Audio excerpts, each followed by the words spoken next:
안녕하세요. 예수비전 선교교회 안희한 목사입니다. 제가 수년 전에 뉴질랜드에 간 적이 있습니다. 주일에는 오클랜드 순복음교회에서 1부 예배, 2부 예배, 3부 예배 설교를 했고, 평일에는 목회자들도 성도들 대상으로 세미나를 인도를 했었어요. 그때 뉴질랜드 지역에 사는 현지 사역자들에게 그 나라의 영적인 상태에 대해서 이야기를 들었습니다. 원래 그 나라가요, 기독교 국가 수준일 만큼 교회 영향력이 막강하던 나라라고 합니다. 인구의 80% 정도가 예배에 출석했다니까 기가 막힐 일이죠. 그러다 보니까 선교 열정도 엄청난 거예요. 세계에서 2위의 선교 대국이었다고 합니다. 미국이 1위, 뉴질랜드가 2위였던 거죠. 지금은 이제 미국이 1위, 우리나라가 2위예요. 아무튼 그럴 정도로 기독교가, 교회가 강성하던 나라가 뉴질랜드인 거예요. 그런데 이제 동성애와 관련해가지고 이 뉴질랜드 교회가 목숨 걸고 싸우질 못하고 이걸 막아내지 못해요. 참 안타까운 현실이죠.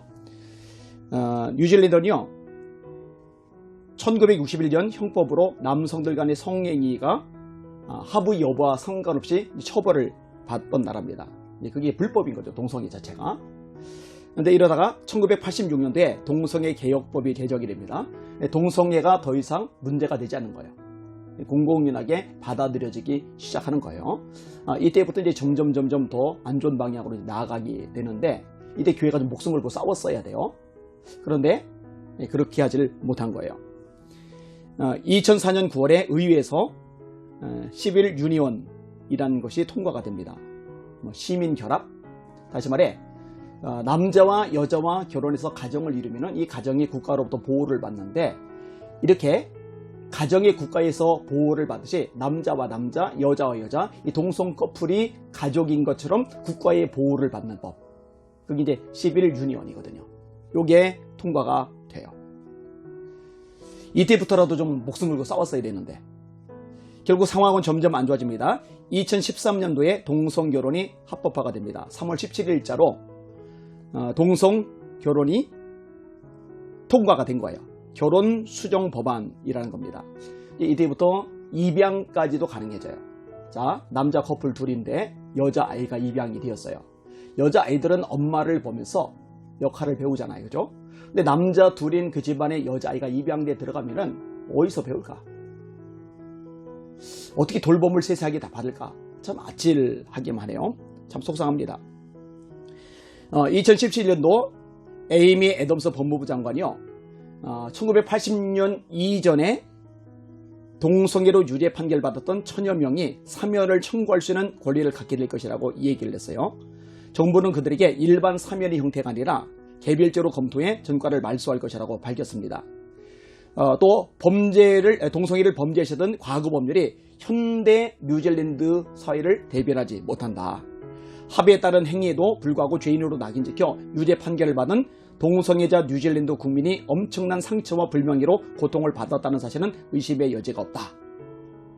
다시 말해서 이제는 아주 공공연하게, 아주 당당하게, 아주 떳떳하게 나 동성애, 우리 동성 가족이야, 이렇게 할 수 있는 구조가 법제화가 된 거예요. 시스템이 완전히 그렇게 구축이 되어져 버린 거예요.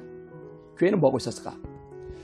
근데 여러분요, 이 뉴질랜드가 인구의 한 80% 정도가 예배 출석할 만큼 강력한 기독교 영향력을 가졌던 나라인데, 제가 방문했을 때 충격적인 예를 들었어요. 그때만 해도 이미 4%에서 5%대로 완전히 몰락을 해버린 거예요. 교회가 힘이 없어요. 예배를 안 드리니까 당연히 선교도 못하죠. 선교 강국 아니에요. 세계 2위 아니에요. 지금 선교심 자체가 없는 연약한 교회들이 되어버렸어요. 왜 한국 교회가 목숨 걸고 이런 법을 싸워야 되느냐? 하나님이 거룩하시죠. 하나님은 당신의 백성들이 거룩하기를 원해요. 또 이 대한민국이 거룩하기를 원하세요. 그런데 죄를 합법화시키고 그것을 당당하게 뻔뻔하게 잘난 듯이 떠벌리고 하게 되면요, 하나님이 더 이상 이 대한민국을, 그리고 한국교회를 축복하실 수가 없게 되는 거예요. 이 방송을 듣는 여러분들 주변에 소개를 해주세요. 예수를 믿으면서 교회를 다니면서도 이런 것들을 잘 이해를 못하고, 아니 차별을 막자는 건데 그걸 왜 반대하는 거야? 이렇게 잘못 생각하는 분들이 있어요. 그런 차원이 아닙니다. 제가 기회가 되면 좀 더 자세하게 설명을 해드리도록 하겠습니다. 지금 정의당 중심으로 법안이 발의가 된 상태입니다. 2007년도, 2010년도, 2012년도 시도가 있었는데 이번에 또다시 시도가 되는 거예요. 이거 막아야 됩니다. 함께 기도해 주시길 부탁을 드립니다. 기도 제목을 소개하겠습니다. 김미순 선교사님, 목사님의 설교에 은혜 많이 받고 있습니다. 제가 급한 기도 때문에 김민성 전도사님이 초대하셨네요. 기도 부탁드립니다. 집 대출 문제로 어렵게 돼서 선교하는데 어렵게 돼서요. 집 대출 문제가 해결되기를 간절히 기도 부탁드립니다. 뭔가 좀 막히고 꼬인 상황인 듯합니다. 성경 말씀에 그런 말씀이죠. 이제 하나님의 모든 말씀은 능치 못하심이 없느니라. 하나님이 말씀하시면 풀려질 겁니다. 해결이 될 겁니다. 같이 한번 기도하겠습니다. 하나님 아버지, 우리 김희선 교사님 집 대출 문제로 어려움을 겪고 있습니다. 주님, 사람의 수단, 방법, 능력, 노력, 인맥으로 안 되는 것들 하나님께서 개입하시고 도와주시면, 역사시면 해결이 됩니다. 하나님, 해결하여 주시옵소서. 돌파되게 하여 주시옵소서. 잘 풀어지게 하여 주시옵소서. 자신의 배를 채우기 위함이 아닌 줄 아시지 않습니까? 선교하기 위해서입니다. 주님의 생명의 말씀을 수많은 영혼들에게 심어주기 위해서입니다. 하나님, 역사하여 주시옵소서. 너희는 먼저 그의 나라와 그의 의를 구하라. 그러면 이 모든 것을 너희에게 더하시리라 하셨습니다. 선교, 주님의 나라를 구하고 있사오니 나머지 것 덤으로 해결하여 주시옵소서. 예수님 이름으로 간절히 기도합나이다. 아멘.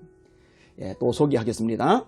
배혜정님, 분당 서울대병원 검진 결과 7월 2일 폐검사와 몇 가지 검사 후에 수술이 될지 안 될지 결정이 된답니다. 어려운 수술이나 아무도 안 해주는 것 같아 해주신다는 교수님, 제발 폐에서만은 아무 이상 없기를 기도하고 있습니다. 제가 여태 폐도 좋지 않았다네요. 폐가 안 좋으면 많이 힘드시죠. 하나님, 여호와 라파시잖아요. 치료의 하나님. 저도 폐병, 의사가 심각하다고, 당장 입원하라고 이제 그럴 정도로 이제 심했었는데 하나님께서 만져주시니까 이렇게 해결이 되더라고요.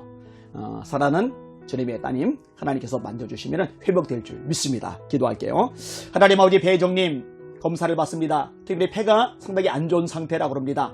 하나님 아버지, 능력의 하나님, 치유의 하나님, 전능의 하나님이 아니시옵나이까. 하나님, 만져주시옵소서. 예수님께서 요한복음 5장에 38년 된 중풍병자에게 네 자리를 들고 일어나라 하시니 멀쩡하게 일어나 자리를 들고 이동하게 되었습니다. 그 능력을 나타내 주시옵소서. 그 권능을 나타내 주시옵소서. 요한복음 9장에 날 때부터 소경된 자의 눈에 흙을 이겨서 침 뱉으시고 눈에 대시고 실로암 못에 가서 씻어라 하니까 가서 보게 되었습니다. 하나님, 능력이 서로 만지시고 회복하게 하여 주시옵소서. 배병 고쳐질지어다. 치료될지어다. 회복될지어다. 아무렇지 않았던 것처럼 건강하게 마음껏 주님을 섬기며 기도할 수 있도록 역사하시고 축복하여 주시옵소서. 예수님 이름으로 간절히 기도합나이다. 아멘. 또 기도 제목을 소개하겠습니다.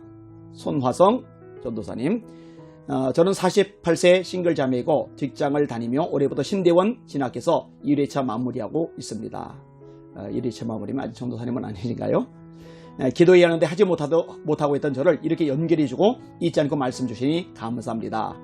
일단 새로운 사역을 놓고 기도가 필요합니다. 직장이 기독교 기업이라 전에는 직장 일을 하는 것이 사역이라고 생각했습니다. 그런데 일에 도움을 얻고자 신학 공부를 시작한 것과 달리 새로운 길을 이끄실 것 같아요. 제가 아픔을 겪은 후 온누리교회 회복사역에 연결되어서 이 사역을 통해 마음이 어려운 이들을 돕거나 주일학교 사역, 청년 사역 등을 할 수 있을 것 같습니다. 전임 사역자보다는 서브로 할 수 있을 것 같기도 하고요. 그리고 싱글이다 보니 사역으로 이끄실 때 결혼의 길도 열어주시길 기도합니다. 결혼 기도가 참 어렵습니다. 사연이 있어요. 그루밍, 폭력을 당하셨어요. 상처가 많고 죄책감이 굉장히 많으세요. 제가 자세한 내용은 언급하지 않겠습니다. 근데 이제 이 방송을 들으실 때 잘 들으셨으면 좋겠어요. 본인이 당한 거예요. 피해자요. 죄책감을 느끼실 필요가 없습니다. 그리고요, 상처가, 응어리가 많은 것 당연한 거예요. 그런데 그렇게 많은 상처와 응어리를 뚫고 여기까지 온 것만 해도 정말 대단하신 거예요. 정말 귀하신 거예요. 자신에 대해서 자괴감 갖지 마시고 자랑스럽게, 기특하게, 장하다고 생각하셔도 돼요. 정말 훌륭하신 거거든요. 그리고 하나님께서요, 수가성 여인을 통해서 오히려 수많은 이 사마리아 사람을 구원해내는 역사를 이루시잖아요. 이 아픔 덕분에 본인처럼 아프고 힘들고 지치고 상처받은 영혼들을 도울 수 있는 힘과 능력이 생기게 될 겁니다. 그것을 기대하면서 기도하셨으면 좋겠어요. 하나님의 능력, 하나님의 역사가 오히려 자매님을 통해서 더 많이 나타나게 될 줄 믿습니다. 기도할게요. 하나님 아버지, 우리 손아성 자매님 어렵지만 이렇게 기도 제목을 솔직하게 내놓았습니다. 제가 자세히 인용하진 않았지만 마음의 응어리와 상처가 얼마나 많았겠습니까? 그런데 주님 덕분에 뚫고 일어나서 사역을 하게 하시니 정말로 감사드립니다. 죄책 감아 내가 나서를 예수님이 한다. 심령 속에서 떠나갈지어다. 담대할지어다. 평안할지어다. 성령으로 충만하게 하여 주시옵소서. 이리 아름다운 가정을 꾸리도록 역사해 주시고 사랑으로 보듬어 안을 수 있는 좋은 남편도 만나게 하여 주시옵소서. 사회 가운데도 길을 열어주시고 하나님 능력, 역사, 기적을 절망과 상처와 아픔 속에 있는 사람들에게 드러내며 그들을 살리며 회복케 할 수 있도록 축복하시고 은혜 베풀어 주시옵소서. 이 모든 말씀 예수님 이름으로 간절히 기도합나이다. 아멘. 한 번에 다 기도해 드리지 못하더라도 반드시 기도해 드릴 테니까 기도 제목을 보내주세요. 카톡으로 또 유튜브 댓글로 또 페이스북으로 이메일로 보내주시면 됩니다. 주변의 절망 속에 또는 질병 속에 또 인간의 손으로 수단 방법으로 해결할 수 없는 그런 문제 속에 힘들어하는 사람이라면 이 채널 구독하게 해주세요. 그리고 같이 기도하시면 하나님의 역사와 능력과 기적을 맛보게 될 것입니다. 기대하셔도 좋습니다. 담대하세요.